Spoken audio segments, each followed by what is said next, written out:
From Washington, this is VOA News.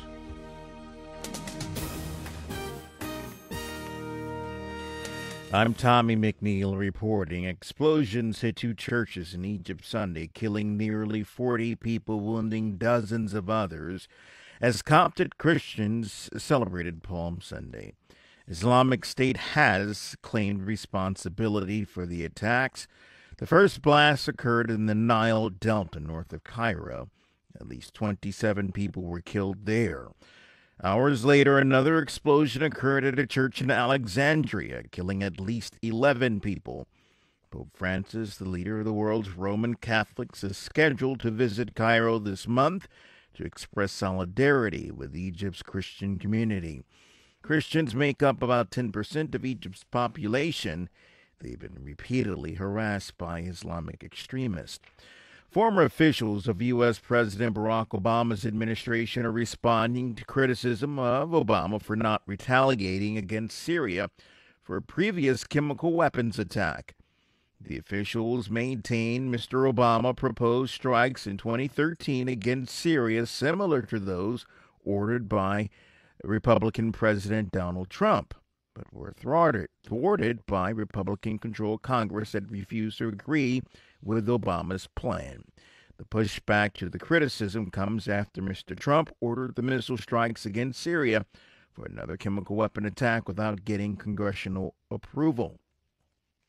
The U.S. Navy has sent a strike group toward the Korean peninsula to bolster the U.S. presence there and send a message to North Korea, which this week conducted a ballistic missile test in spite of UN Security Council resolutions banning such launches.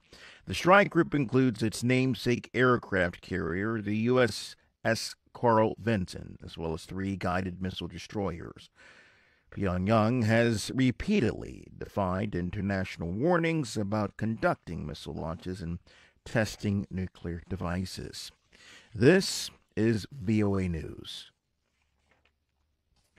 Former officials of U.S. President Obama again responding to the criticism for not retaliating against Syria, and U.S. Secretary of State Rex Tillerson is traveling to Moscow Wednesday, just days after the United States launched missile strikes on Russia's ally. Tillerson told ABC News the U.S. has not changed its military policy toward Syria after firing missiles on a Syrian airbase in response to a Syrian chemical weapons attack that killed civilians. I think the president was very clear in his message to the American people that this strike was related solely to the most recent horrific use of chemical weapons against women, children, and as the president said, even small babies. And we're asking and calling on Bashar al-Assad to cease the use of these weapons. Other than that, there is no change to our military posture. Britain's Foreign Minister Boris Johnson announced that he canceled his planned Monday visit to Moscow, citing developments in Syria have changed the situation fundamentally. Johnson said he did consult with Tillerson before calling off his trip to Russia. The Secretary of State heads to Russia after he attends the G7 foreign ministers meeting in Italy.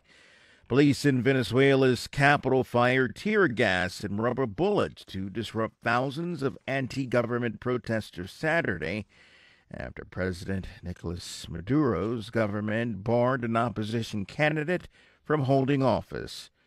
Enrique Capriles said the ban from holding public office will never have an effect. He said he's campaigning for Venezuela and we're going to fight to change the country. Capriles narrowly lost to Maduro in the 2013 presidential election and was expected to challenge him in the next election scheduled for next year.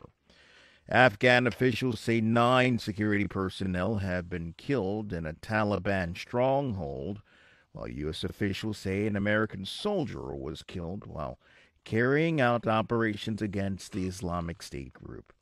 Local officials said Sunday the Afghan forces were killed late Saturday in a province, several others wounded.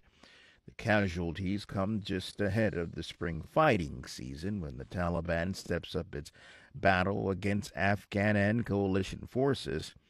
A spokesman for the NATO-led Resolute Support mission in Afghanistan said the American soldier was killed late Saturday during an operation against ISIS.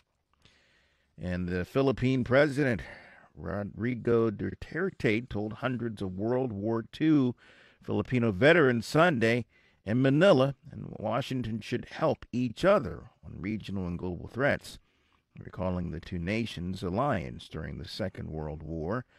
Ties between Manila and Washington have been strained since Duterte started as president in 2016, his presidency in 2016.